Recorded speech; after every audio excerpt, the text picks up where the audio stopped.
tubikola bino byonna tubigobako mbwakina TV teziriwo radio teziriwo naye omutonzi yakola ki ate bwasalawo munnange takubira TV tayogera na radio ayogera n'oyo ali mu kizibu kye era mbebaza nnyo aba media platforms mwenna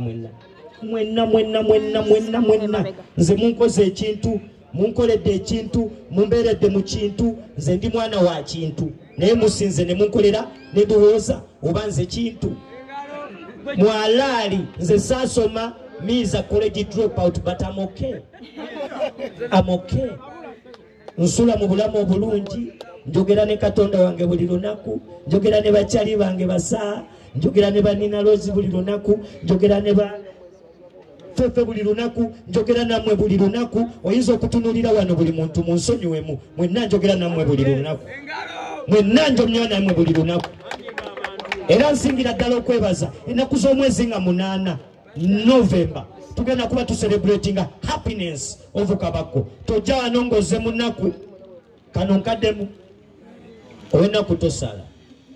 bya celebrating happiness bya kunyumirwa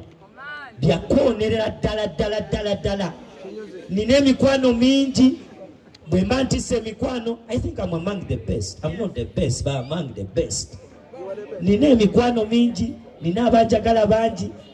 babadde bangano ngamba kyusamu tugende tuvewo wano tugende ewalala wamma mikwano gyange mbagamba natandikira najja Nankumbi sijja kwesoga Kampala speed saa yangamba atawo twamazeewo nawo tusooke tukubewo ofune taxi ekutwala mu kibuga I think tutandikira kwemu nava najja Nankumbi weba ntuuse emakindi ngenda mu kibuga sikyo naye era n'owa mu kibuga yeeralikire wemba ndi makindi otegeeza nigeza bwe mba ntambudde nga nva najja Nankumbi nga ntuuse wano emakindi kati we mu kibuga gezaako okukaaba because the beast the problem is in makindi ngenda kuba nti I'm celebrating 10 years munsonyiwemu the beast is in town the beast 8th November the beast is in Makindi nebaza nnyo mikwano gyange Jessica mbabulira amazima oyinza okwewuunyisa nebaza buli aguze tikiti wano naye nina nebaze nga buli muntu awulira muyinza okiwakana kalenda ntono naye wenjogerera tewakyaliwo na tebo n'emu mwana tewakyaliwo wamma njogere ayagala obigobako jangu ng'obigobako mu VIP mu ordinary naye ebya tebo nsingira ddala nenebaza buli muntu yenna tewakyaliwo tebo munsonyiwe mweraba olaba message ngegamba ku Instagram mbu tebo available manya nimba eyo si page yange teri tebo saa bino mbikugambe leero ne tebo yo bagikugulidde naawe abawagizi botamanyi nga nze mbamanyi nina loze ye nagimugwadde dda nga ye tannaba kumanya otudde mu maaso wekyangira fefo ojja kutuula ne kalo tuula ne kalo yabula lanka tuula ne kalo kasiitawo nfaafagane bafana mujja bangi mmwe mbamanya abamagiki si bino sho yange temujja nnyo yange naye mugenda kujja wano ndooza olaba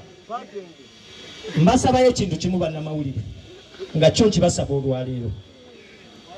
mwebale nnyo tuwandiikako birungi ebibi ne mubireka tumanyi naffe tulina ebibi tubirina naye era ebibi temubiwandiika muwandiika birungi kuba tulina abaana tulina abatuwulirizaamu tulina abatugenderako nsingira ddala okwebaza musooke mukubirako abanodika paints mubakubireko engalo nekoko musooka mwebaze nnyo aba Everboss Arts abakola banners ezo mubakubire ku ngalo nanange abanfudde Kabako nga ntandika show yange yasooka nagikolera ku Nnyondo nagulawo ekinnewunyisa bwe nafunamu ssente nagulamu emmotoka ne bagibba puroguramu eyo nesooka eggwa nenkola show ku Nnyondo n'emmotoka ne bagikola ki naye byonna biri mu puroguramu eya Katonda I believe kuba saagirina zitukira basaaba bano nga bansondera emmotoka ate motoka nesitagigula nenkola mu video ya Diana kuba sayina motoka nababuuza abansondere motoka bano basaha njitwalawa ani agintumye enkeera naye nfunamu program big up to Jeff Chiwa kamuyiseewo naye agende nako nemugamba saha nemugamba tukole luyimba yatya nnyo sente ate ze bampa okukolamu emmotoka nga tukolamu luyimba seba ate luyimba ne luvaamu nobanga ontambuliza mu mmotoka kati nali nfaaki mukubire ku King Saha engalo kati bwe nasanga omusajja gwe sirabangako mujjukira kirabu gye bayitanga Nyondo mujjukira musoke mukubireko buli omu yacakalako ku Nyondo kuba mukungalo ng'okyali mulamu essaawa eno ng'oli mulamu niwe oba wagiwulirako nensanga mutabani w'omugagga bamuyita Mati webale nnyo sebo kumbirivingiramu musebo bwe nagenze ewe nga mugamba mu celebrating 10 years nangamba kikyo njagaza nemugamba ngenda kukola conference nangamba kikyo oyagala nemugamba njagala nsimbewo wali ebyuma ntekeyo n'akatundubaali emabega omanyi nze sirina basaponsa benina bulabula nangamba conference gindekere ngenda kutwalawo screen ngenda kukola buli kimu munsonyi omwe era mugenda kukakwata ndibiroodi kuba nkolagana n'abagagga mwogere omwami oyo Martin engalo babayita ba nkubulire lwaki Madina ndumuna muleke njatambula oyo nagambye bosi wange ntambulira mu nsawo ne wali wanandi mu nsawo wano mu lugendo lwange luno lwensingira ddala okwebaza mu nsonyi wemu muyinza n'okukatemamu naye temukatema ninayo nange bakyali bange mu life waliwo maneja wange gwenteruga bamuyita Dirisa nga mugamba nina mikwano gyange big up Angwe management big up Devi big up everyone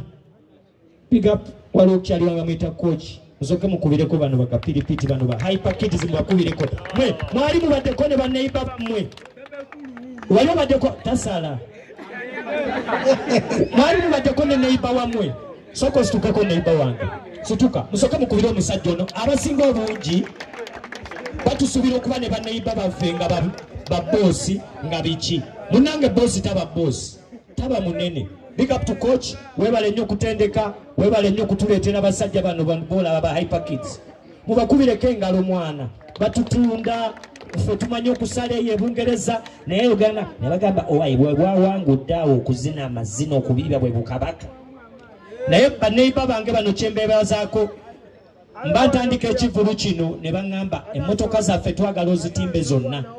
emmotoka zonna twagala tuzeetimbire tuziteeke mu ssente tunywe amafuta twereete tukole buli kimu tukole activity mwana mbakubire ku ngalo mwana bano abaana mwana tebisangika abalina obitukolera sijja kubawo nnyo tebasala kati nzirako bwenti nzirako nnyo bwenti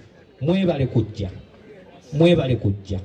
nze neebaza bwebaza I'm celebrating 10 years sisobola kwongera buteebaza nsobola okukola buli kimu naye okwebaza kwe kugenda osinga emyaka 10 sifunyemu wadde buzibu nammwe sifunyemu wadde embeera mbi nfunyemu obuzibu bumu nti bentambula nabo oba bendi nabo ffenna tutambulira mu mbeera mbi naye I know one day one time one moment one evening lujja kuba bwe lutinga alhamdulillah ffenna tuli basanyufu naye twebaze Katonda nga tuli basanyufu nga tuli balamu ate twebaze nnyo era tusabire nnyo abalwadde abalumizibwa abali mu buzibu tusabire nnyo n'emikwano gyaffe abali mu makomera babboyi tetubeerabira mikwano gyaffe tubasabire nnyo tusabire nnyo ensi yaffe tusabire nnyo abalwadde abali ku bitanda ate ekirala tusabire nnyo ne balabe baffe batulabeko batutunulireko batulabeko nga tuwangaala baleme kwebuuza mbu obusajja bwakootakoota tetubulaba